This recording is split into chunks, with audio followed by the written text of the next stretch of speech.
El arte abstracto, tal cual como lo conocemos hoy en día, como una representación moderna del arte, va a ser una propuesta llevada a cabo por muchos artistas, por muchas tendencias, manifiestos, que van a surgir obviamente de todo el interés que tiene el artista de seguir revolucionando. Antes de esto el arte tenía un lugar posicionado en la sociedad, había una manera de hacer arte y el resto podía hacer cualquier cosa. Sin embargo, a partir del siglo XIX y XX, los pensadores, los artistas van a ir haciendo diferentes propuestas que van a ir encaminando a la abstracción, a que el artista tenga ideas totalmente innovadoras, pensamientos individuales que los pueda plasmar y mostrar a través del arte.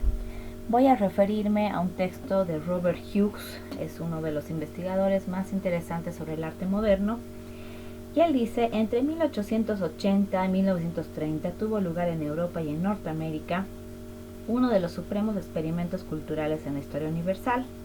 Después de 1940, esa experiencia se refinó, desarrollándose aquí y explotándose allá. Finalmente se convirtió en una especie de entrópica e institucionalizada parodia de su vieja entidad. Muchos piensan que el laboratorio modernista está vacío, que ha dejado de ser un ámbito de trascendentales experimentos para parecerse más a las salas de un museo divididas por periodos. Un espacio histórico donde podemos entrar para contemplarlo, pero ya no para formar parte de él. En arte estamos al final de la era modernista, pero eso no es como algunos críticos aparentemente piensan. Un motivo de la congratulación. ¿Qué era lo que tenía la vanguardia en 1890 y que ha perdido nuestra cultura en 1990? Ebullición, idealismo, confianza, la creencia de que había territorio de sobra para explotar y por encima de todo la sensación de que el arte, de la manera más noble y desinteresada, podía encontrar las metáforas necesarias para explicarles a sus habitantes un cambio radical en la civilización. De esta manera, ¿no?, entendemos que la búsqueda en algún momento se ha paralizado. Hay quienes creen que todavía se puede crear a partir, ¿no?, de la abstracción. Obviamente entendemos que la abstracción es infinita, que no se puede repetir, y también entendemos, ¿no?, que a manera de propuesta también es difícil agarrar y decir que va a ser nuevo. Todo lo que veamos acá es una inspiración, es un impulso para lo que uno pueda crear a futuro, pero siempre, incluso estas ya tenían antecedentes, antecesores que inspiraron y un trabajo previo que fue el gen, o de esa manera se generó, ¿no?, lo que ahora conocemos como un ismo, como un movimiento. Voy a explicarles algunas de las tendencias simplemente como inspiración para algunos trabajos que vamos a realizar y posteriormente les voy a dar algunas opciones de trabajo con las últimas tendencias que vamos a trabajar en el semestre. Bueno, el arte abstracto o la imagen abstracta no debería representar nada, no hay nada reconocible, todo aquello que no se puede definir, que no tiene un nombre, es abstracto. Si yo estoy hablando, por ejemplo, no de hoja, de árbol, es algo concreto, entonces vamos a diferenciar primero qué es concreto, qué es abstracto, y vamos a ir diferenciando dentro del arte abstracto algunas maneras de hacerlo. El arte abstracto es una forma de expresión artística que prescinde de toda figuración y propone una nueva realidad distinta a la natural. Son nuevos mundos, el artista tiene eso en su cabeza y es por eso que puede ser tan único y tan infinito, y al mismo tiempo, ¿no?, el poder plasmarlo, el poder proponerlo para que la gente entienda, hace que se reduzca también a un lenguaje visual muy parecido a lo que antiguamente veíamos. El lenguaje abstracto usa generalmente la forma, el color y la línea para crear. Una composición puede existir con independencia de referencias visuales del mundo real, ¿no? Entonces ahí justamente radica la parte creativa, el trabajar con independencia y ser sobre todo muy propositivo. Algunos movimientos muy famosos dentro de la abstracción son el expresionismo abstracto, el suprematismo, el action painting, el de style o el constructivismo. Estas tendencias, bueno, son innumerables y de hecho hay muchas más de las que voy a presentarles. Algunas han quedado en el olvido, algunas no tienen ninguna relevancia para lo que queremos trabajar, otras ni siquiera se pueden encontrar en libros, en internet. Entonces conviene más o menos, ¿no?, ir entendiendo aquellas que por alguna razón, ¿no?, han sido elevadas a obras de arte, han sido elevadas a propuestas novedosas, se encuentran en los libros, en los estudios de análisis del arte contemporáneo, y sobre todo podemos utilizarlas hoy en día como punto de partida para la creación e innovación a la que todos queremos llegar. A lo largo de la historia entendamos que ha habido muchas culturas que han usado la abstracción. La abstracción no se ha inventado en el siglo XX, ¿sí? Desde la prehistoria el hombre ha tenido que darse modos para mostrar cosas visualmente, pero sin que sean la realidad. Entonces, a partir de la primera representación, el hombre está abstrayendo. A partir de querer representar un hombre con 4 palitos y un redondo, hay cierta abstracción de la figura en sí, ¿no? Porque reduce, sistematiza, sintetiza la forma a esas líneas y a esos puntos, ¿ya? Estos diseños artísticos, simbólicos, decorativos, rituales, científicos, etc., han existido en todas las culturas, independientemente del lugar donde estaba. Pero a finales del siglo XIX y XX, el arte es presentado desde la introspección de cada individuo, artista. Cada uno puede proponerlo desde su cabeza, y entendamos que la cabeza es un lugar donde nadie más puede presentarse, ¿no? Donde nadie más puede conocer y tener la capacidad, ¿no?, de mostrar lo que hay en la cabeza de un artista. Solamente la tiene él, ¿no? Ese es el don al que todos los artistas, ¿no?, tenemos que recurrir, porque muchos no pueden, ¿no? El artista sí. Entonces es uno de los grandes dones, ¿no?, el poder plasmar lo que uno piensa. Dentro de los modernismos podemos reconocer tendencias muy dinámicas como el cubismo y el futurismo, que van a ser en este momento como padres de muchas de las tendencias abstractas que hasta hoy en día, ¿no?, conocemos, y van a ser inspiración y van a ser motivo de estudio. Y también vamos a encontrar que el cubismo siempre va a ser una fuente, ¿no?, para aprender a pintar, a dibujar. A partir de eso, la reinterpretación de la realidad a través de la geometrización, a partir de propuestas, van a generar a estas que tengo en la lista, que es el primer grupo de vanguardias artísticas del siglo XX, que nos están mostrando algo distinto, propositivo, algo interesante, ¿no?, que aplicar. El sincromismo se relaciona sobre todo a la sincronía de color, que es croma, por eso es sincromismo con M, y sonido, en el que se sincroniza. Estos dos fenómenos similares, ya que el color, por ejemplo, se modula en diferentes valores tonales, como si fuesen notas musicales, va a querer mostrarnos que la obra pictórica evoca sensaciones musicales. Esta es una idea que también la va a trabajar Kandinsky y algunos otros artistas que proponen el color de muchas maneras psicológicas. Pero la organización que vamos a ver en esas composiciones es bastante cíclica, circular, va a proponer un movimiento, va a proponer cuadros en los que el artista justamente propone, ¿no?, que el artista siente el sonido, la música, el ritmo. Dos artistas representantes de esta tendencia van a ser MacDonald Wright y Morgan Russell. Ellos les dan a sus cuadros incluso los nombres de las músicas que usaron para trabajar. Y vean, la mayoría se llama sincromía en naranja, hacia la forma, sincromía en verde, y van a tener obviamente un bastante dinamismo. Son composiciones cíclicas, tienen centros o vórtices de los que van saliendo diferentes formas de colores que también tienen su propio movimiento dentro de sus diagonales y sus curvas. El orfismo, o también llamado cubismo órfico por Apollinaire, quien le va a poner esto inspirado en Orfeo, que también era el personaje, ¿no?, que representa la música y la poesía en la mitología griega.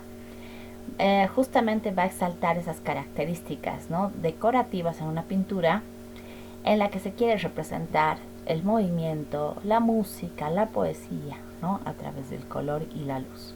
Los cuadros van a tener generalmente formas circulares, concéntricas, cíclicas, que de alguna manera se cortan y van cambiando de matices. Van a tener contrastes, diferentes tamaños, diferentes dinamismos y en algunos casos cortes bruscos, monótonos, ¿no? Tratando de representar justamente momentos musicales, de silencio, de ruido, de repetición. Uno de los representantes más importantes es Robert Delaunay, ¿ya? Y bueno, esta es su obra Ritmo, joya de vivir. Otro de los representantes, František Kupka, la obra Amorfa, como pueden ver, también es una obra en la que trabaja mucho el movimiento, formas circulares, líneas curvas, que se entrecruzan para crear nuevos volúmenes y formas que trabaja de manera plana. Y Francis Picabia, un pintor muy dinámico que trabajó en muchas propuestas, no solamente este tipo de cuadros, pero en este ya manifiesta, ¿no?, el uso de la profundidad, del volumen, del contraste de luces y sombras para darle mayor dinamismo. Sin embargo, la tendencia es igual a trabajar en movimientos circulares, espirales, ciclos, que van y vuelven de un espacio al otro y nos evocan también en un espacio en el que se va repitiendo un color, un ritmo. El rayonismo es un movimiento artístico que muchos ya lo conocieron, se puede diferenciar claramente porque se usan casi siempre las mismas líneas en cuanto a tamaño y ángulo. Sus representantes, que son Mikhail Larionov y Natalia Goncharova, ¿no?, rusos ellos, reinterpretaron algunas de las ideas del cubismo, del futurismo y orfismo en sus obras y dándole justamente esa tendencia al pintar bruscamente, expresivamente, ¿no?, le pusieron rayonismo. Algunos no lo consideran como un estilo tan prometedor dentro de las artes, pero cada vez más se está reconociendo como una propuesta innovadora que ha tenido a su manera su individualidad y son cuadros que más allá de lo decorativo nos proponen también ritmo y dinamismo.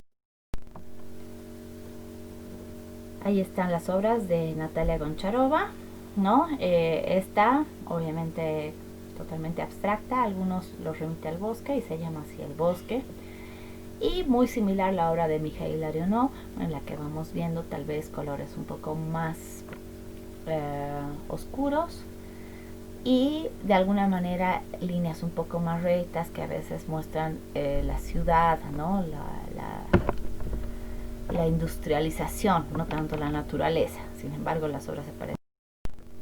Suprematismo.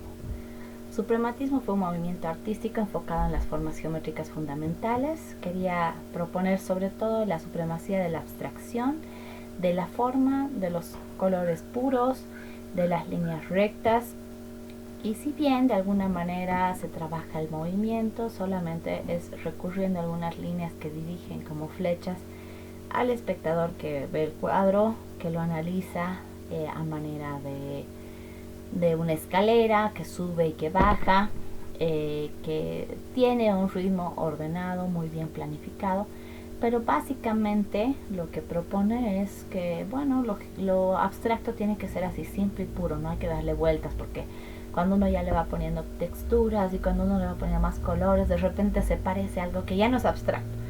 Entonces lo puramente abstracto tiene que ser así, muy simple, muy básico, ¿no? Esa es la idea del surrealismo. Casimir Malevich, su fundador y principal representante, nos presenta estas obras en las que vemos claramente formas muy básicas de líneas rectas, muy pocas veces líneas curvas, pero se tiene que recurrir justamente a las curvas y a las diagonales para crear el movimiento y dirigir al artista en la obra, que básicamente se construye sobre fondos planos, ¿no? Se trata de crear diferentes tipos de contraste, en algunos muy leve, en otros muy fuerte, pero no hay la intención de mostrar nada. Tiene que ser abstracto y punto. Nadie puede decir, parece un robot, parece un árbol. No, para el artista no hay ninguna de esas intenciones. Lisinski también trabajó dentro de esta tendencia. Sus propuestas son muy parecidas a Malevich, ¿no? Con quien tuvo que trabajar durante algunos años, pero también vamos viendo el dinamismo que propone en sus instalaciones, en estas obras que vemos a la derecha. Cuadros formados por diferentes placas de color, diferentes materiales, en algunos hay relieve, hay escultura, hay movimiento, entonces se crea mayor dinamismo a partir de la misma idea. El constructivismo también es una de las tendencias más apreciadas dentro del arte abstracto porque fue aprovechado, ¿no?, para crear una conciencia de renovación dentro de la política. Si bien no fue usado de manera despectiva el término arte constructivista, ya que se refería, ¿no?, a un arte hecho por albañiles, constructores, digamos, en algún momento se aprovecha y se lo vincula, ¿no?, a la construcción de una nueva ciudad, ¿no?, una nueva tendencia que es, ¿no?, todo lo que se va viendo en la industria, en la modernidad, y se va a ir difundiendo también en otros lugares, ¿no?, como el textil, que vamos a ver enseguida. Estas obras, ¿no?, tienen la diferencia de haber sido usadas en propagandas revolucionarias, políticas, se realizaban carteles, fotografías, incluso algunas construcciones, digamos, sin fin, ¿no?, sin sentido, que se las hacían simplemente para entender de que todas las cosas estaban cambiando y de que se podía construir cosas nuevas, fantásticas, ir a la luna, si es entendible. Entonces vean las obras del básicamente, ¿no?, están proponiendo a gritos, ¿no?, un cambio, una modernidad que va a beneficiar a todos, y obviamente la gente es muy atraída por este tipo de mensajes porque realmente los lleva, ¿no?, a mundos futuristas, a escenarios donde las cosas son mucho más fáciles, más sencillas, más limpias, más ordenadas. Se trabaja mucho el tema de letras, de mensajes, se dirige la atención a través de triángulos al espectador, ¿no? Es una manera, ¿no?, de graficar, justamente de usar los gráficos en función a una idea. Como pueden ver, otra característica en el constructivismo ruso es el uso de rojos, negros y blancos que contrasten. El trabajar en el hombre del futuro, un hombre máquina perfecto, ¿no?, una mujer que es parte de todo esto, y la reorganización, ¿no?, de toda la sociedad. Vorticismo. Este movimiento también va a tomar muchos de los elementos anteriores. La única diferencia es que es un movimiento británico, ¿no? Vean que la diferencia entre uno y otro es el espacio donde se va a desarrollar, los artistas, pero estos no van a tener la idea solos, sino que de alguna manera se conocen las interacciones, los viajes, los aprendizajes que cada uno tuvo, ¿no?, el contacto de unos con otros, haciendo de todos estos estilos una cadena. Sin embargo, es importante también reconocer que hay diferencias que cada artista ha podido proponer, ¿no?, desde su genialidad, desde su introspección. Cada artista ha hecho un cambio significativo y propuesto, ¿no?, cada una de estas tendencias, cada uno de estos estilos de manera singular. El vorticismo se refiere a un estilo en el que se va a trabajar de manera abstracta usando líneas, formas básicas, geométricas, pero con un movimiento que llega a ser circular, que parte de un círculo, que va creciendo, que va envolviendo el espacio, que se convierte en un generador, ¿no?, de formas. Es como que en este cuadro las formas han llegado al tope, pero pareciera que estamos viendo un pedacito y que hay mucho más afuera. Nos da a entender que sigue creciendo el cuadro, que se puede ver solo un pedazo, pero que hay más, ¿no? Es más o menos la idea que se tiene del vorticismo.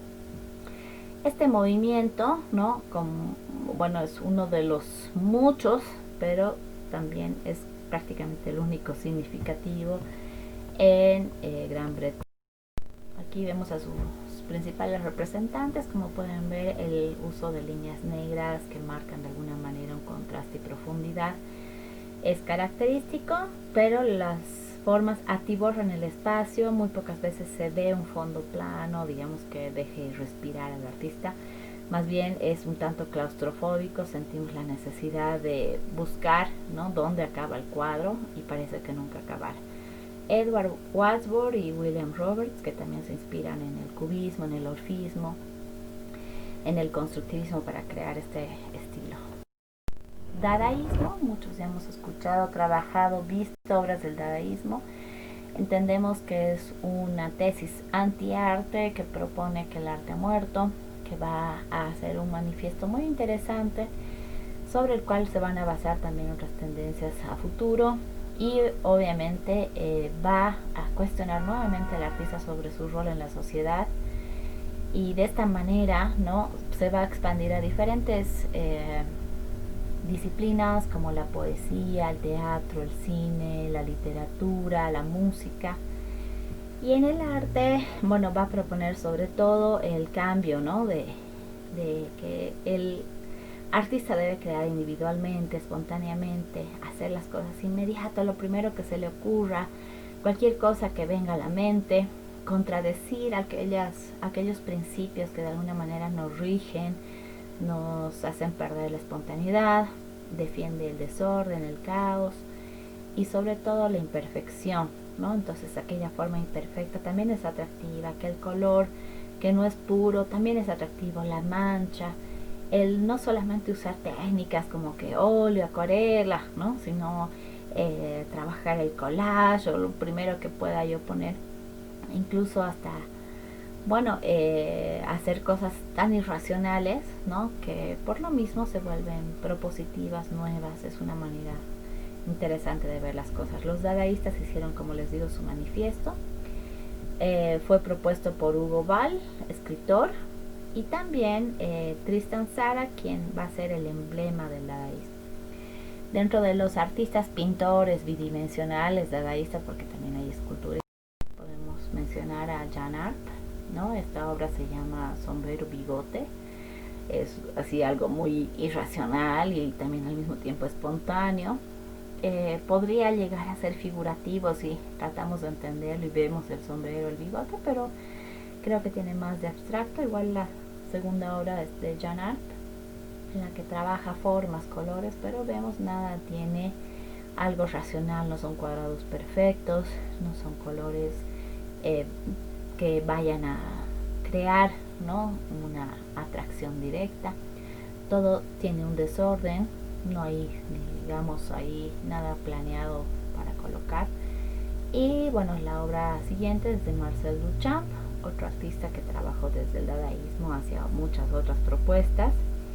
En esta obra podemos ver, ¿no?, una especie de máquina o ser inexistente, irracional, indescriptible. No sabemos si son tubos, si son piernas, si son alambres o qué es lo que ha querido representar, tal vez inspirado en diferentes máquinas, en diferentes formas, figuras, cajas, latas, tubos.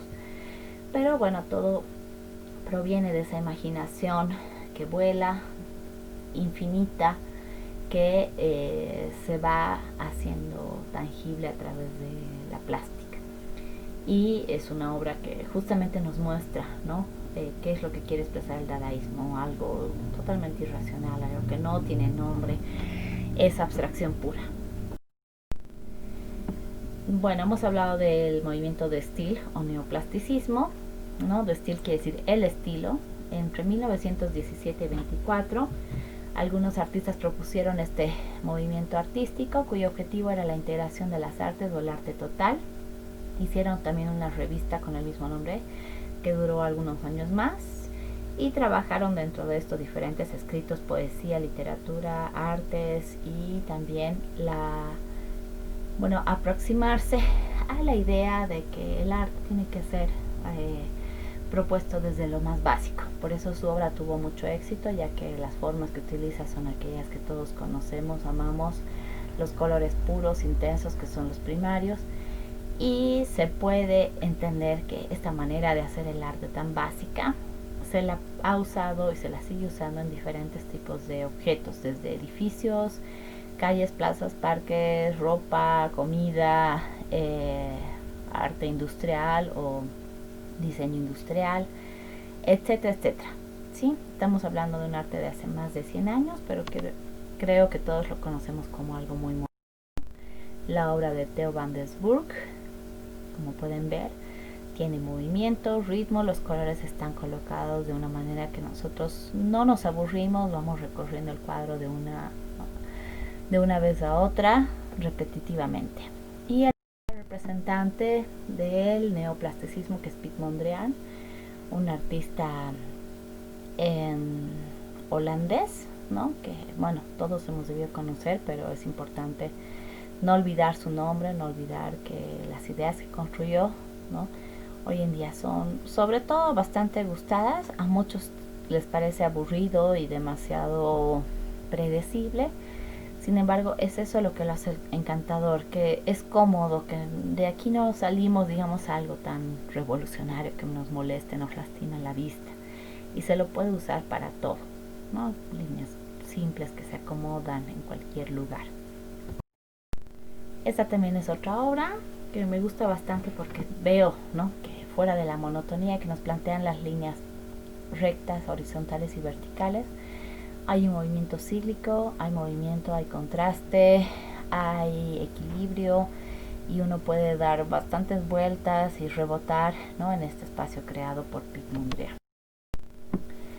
En cuanto al purismo, ¿no?, es un arte que, si bien no trabaja la forma tan pura, tan abstracta como otros, propone la reducción de muchos elementos que consideramos exagerados en una pintura realista, que en un momento llegan a volverse aburridos, y se va a sintetizar o simplificar a la simple forma, al contorno, usando muy pocas variaciones de color o contrastes, colores en este caso simples porque no son llamativos, sino más bien tonos muy grises, marrones, tierras y tonos quebrados.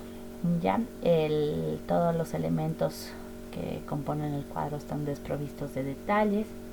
Se inspiran obviamente en formas tradicionales como bodegones, retratos o paisajes, algunas formas de máquinas, fórmulas numéricas clásicas, y esto les da la sensación de armonía y en consecuencia felicidad, como diría Dempsey. Esta obra de Amédée Ozenfant, como pueden ver, todos los tonos son bastante planos, sin embargo se crea cierta armonía entre los tonos, ya que todos son claros, bastante armoniosos, luminosos, sin estridencias. Hay líneas que nos dirigen en el cuadro, tanto rectas, curvas, que son dinámicas. Y bueno, el otro representante, Le Corbusier, más conocido por su obra arquitectónica, sus escritos, que nos plantea también, ¿no?, este tipo de objetos muy al estilo cubista, pero simplificando, dándole menos atención a los detalles. Y bueno, es también muy importante hablar de la Bauhaus, que es una de las escuelas de arte, de diseño más importantes, ya que trabajan no solo en la función de decorar un espacio, ¿no?, un palacio, un museo, que el cuadro vaya en la pared, que vaya en un lugar importante, sino a la escala humana, ¿no? Entender que el objeto, ¿no?, del que hace uso un ser humano también puede ser artístico. Una silla, un mueble, un techo, una puerta, una ventana, un zapato, un tenedor, un cepillo de dientes, un juguete, un juego. Todo eso tiene que partir de un concepto estético. Entonces las propuestas de la Bauhaus van a ser muy buenas. Hoy en día son consideradas objetos clásicos de colección, de arte, pero es importante entender de que la propuesta es transformar, ¿no?, a toda la sociedad en consumidora de arte, ¿no? Y este pensamiento todavía me parece revolucionario, que muchos de los artistas no lo entendemos, seguimos pensando que nuestro arte es para los museos, cuando podría estar en las manos de un niño, ¿no?, que cualquiera podría disfrutar del arte que nosotros tanto disfrutamos. Van a tener 3 periodos importantes, ¿no? Al principio justamente se va a ir trabajando toda la metodología, ¿no?, de enseñanza que es innovadora en el arte. Y ya obviamente se va a discutir mucho lo que están haciendo porque son locos, porque son artistas, porque son revolucionarios y esto no le conviene al gobierno. Están entre las guerras y, bueno, en algún momento persiguen a todos estos pensadores rebeldes. Van a tener que apaciguar un poco la manera de hacer las cosas, de cambiar la orientación de su trabajo y obviamente en un momento va a desaparecer, ¿no?, la Bauhaus innovadora y revolucionaria como en un principio surgió. Sin embargo, ¿no?, su trabajo siempre va a quedar como testimonio, ¿no?, de esta revolución artística. Aquí vamos a ver diferentes ejemplos de diseño en el que se aplica obviamente para carteles, para libros, para portadas, para arquitectura, para diseño de telas, porque ellos trabajaban, ¿no?, a nivel industrial, diseño de muebles, diseño de telas o textiles, de ropa, y todo en función obviamente a lo práctico. Entonces vean qué bonito tener, ¿no?, una mesa que tenga un diseño diferente, usarla pero también apreciar. Aquí vemos una constante, ¿no?, que es el uso de figuras geométricas, triángulos, círculos, cuadrados, todas puras, colores bastante contrastantes. Y esto va a permanecer, ¿no?, en muchos de los trabajos que hicieron, desde los juguetes, que son, no sé, para armar en bloques, muebles y las casas, ¿no?, que también hay muchas casas al estilo Bauhaus, muchos arquitectos que salieron de esa escuela, que sus casas son obras de arte. Y bueno, he puesto aquí a dos de los principales representantes, ya sea del arte abstracto y el arte en general, maestros de la Bauhaus, Paul Klee y Vasily Kandinsky, ya los conocen, pero quiero que vean, ¿no?, la relación de unos con otros, ¿no?, lo que enseñaban y lo que hacían, ¿no?, es justamente lo que propone la Bauhaus, ¿no?, ese dinamismo en la construcción de diferentes formas y espacios con la línea, con las figuras geométricas. Precisionismo se llamó también realismo cubista. Ya nos da más o menos una idea de a qué se refiere el uso de figuras geométricas. Simplemente, como pueden ver, está desarrollado en otro territorio, en Estados Unidos. Su fuente de inspiración va a ser la revolución industrial, ¿no?, el crecimiento de diferentes construcciones, ya sea en el campo, en la ciudad. Es estética futurista, ¿no?, el entender que ya se tiene que construir un edificio de 4 pisos porque ya en una planta no entran, porque se necesita que todo crezca, que todo sea más grande. Entonces van a ir buscando justamente esos cambios y se van a dar cuenta, ¿no?, de que el hombre está transformándose. Una de las ideas más interesantes de esa tendencia es, ¿no?, el hacer que esto que está apareciendo como nuevo se vea perfecto, ¿no?, desde una chimenea, una ventana, una fábrica, ¿no?, o sea, que se vean como algo que nos está llevando al futuro, como un viaje futurista, que se vea como algo realmente nuevo, ¿no? Aquí, por ejemplo, la chimenea, ¿no?, parece una nave espacial, parece que realmente esa construcción de campo, de una granja, de un molino, es una construcción totalmente innovadora, futurista, ¿no?, que ha podido levantarse a muchos metros y que realmente está mostrando el futuro en un lugar inhóspito que es el campo. Y esta, que se llama Vía número 5 en oro, también nos muestra una idea onírica, un sueño que Charles Demuth ha trabajado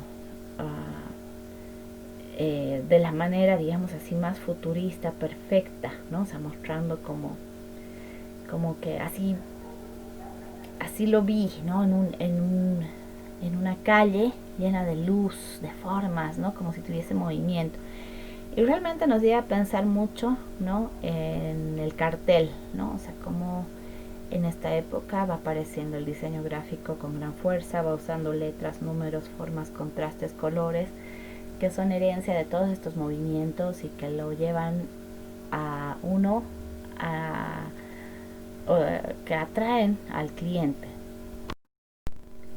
Y aquí la obra de Robert Delaunay, que ya lo hemos visto en el orfismo. Es una obra totalmente distinta que plantea una abstracción que se trabaja con ya un mayor conocimiento del contraste, del color.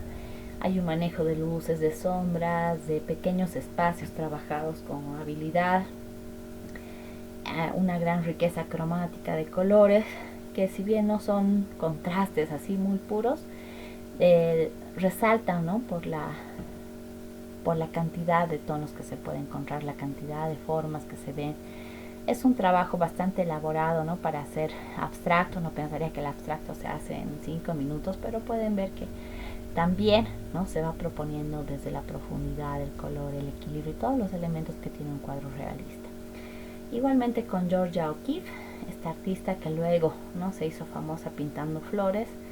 En este momento va a plantear, ¿no?, algunas formas orgánicas, pero todo dentro de un imaginario abstracto, en el que las líneas, los colores van a ir surgiendo de manera espontánea, pero también muy organizada. Fíjense, ¿no?, cómo coloca líneas muy rectas, las curvas bien medidas dentro de ese espacio, todo con cierto ritmo, mostrando también, ¿no?, de alguna manera la precisión, ¿no?, de este trabajo, ¿no?, precisión en la línea, en el espacio de trabajo, en el uso de colores, que no son tan improvisados como uno esperaría. Todo tiene como alguna medida, se va haciendo con mucha finura. El surrealismo, del que ya se ha hablado bastante en diferentes técnicas, tendencias, y obviamente es parte de la historia porque propone un arte desde el imaginario, desde el subconsciente. Entonces es ahí, ¿no?, donde encontramos justamente el artista independizado del otro. En el surrealismo se va a encontrar diferentes imágenes salidas de cada uno de los artistas, de sus propios imaginarios, y son por eso tan diferentes. No se puede comparar en cuanto a la técnica o la temática, sino más bien a los mundos que cada artista va a plantear. Dentro del surrealismo se van a ver cosas que realmente parecen reales, no lo son, como Magritte, algunas en las que vamos a divertirnos mucho por la imaginación del artista, y en otras que incluso vamos a creer que es abstracto, tan irracional que no parece para nada lo que el artista dice que es. Y en este caso he escogido a Joan Miró, un artista español. Puse estas dos obras porque muchas ya las conocemos, en las que desde su propio mundo irracional va a ir proponiéndonos un arte cada vez más abstracto, más lineal, con colores planos. En principio, su obra El Carnaval del Arlequín todavía nos muestra algunos elementos figurativos: peces, gatos, mesas, piso, ventana. En el otro pueden existir los mismos: hay personas, pájaros, flores, lunas, estrellas, personas con alas, etcétera, pero ya no llegamos a reconocerlas tan bien, ¿no? O sea, para muchos el arte de Joan Miró es totalmente abstracto, pero en realidad es su propio mundo. Él representa sus figuras, sus personajes a través de este tipo de formas que muchos los usan abstractamente. El arte concreto o concretismo es una tendencia dentro de la pintura abstracta que se desarrolló durante los años 30. Toma como inspiración al neoplasticismo o de Steel, a los futuristas, a Kandinsky, y su principal representante, Max Bill, ¿no?, va a desarrollar un manifiesto, y él va a decir que la forma abstracta, ¿no?, debe liberarse de cualquier asociación simbólica, ¿no?, que no puede tener una doble interpretación ni ser para nada parecida a la realidad. Entonces, otra vez, a partir de las líneas, los colores concretos, va a hacer que la forma predomine, ¿no? Entonces, otra vez los tonos planos, todo lo que veíamos en el arte también suprematista, ¿no? Y claro, la geometría, ¿no?, que es una de las herramientas principales de la abstracción, llevada a diferentes movimientos, de alguna manera creo que más dinámicos que en el neoplasticismo. Creo que tiene su aporte, ¿no?, por el cambio incluso, ¿no?, de de posición de las líneas, de los cuadros, la utilización de nuevas gamas cromáticas que no sean solamente colores puros o primarios. Y bueno, completando esta primera parte, les dejo esta presentación para que la vean, para que no olviden ninguna de estas tendencias que siempre las vamos a aplicar en diferentes trabajos.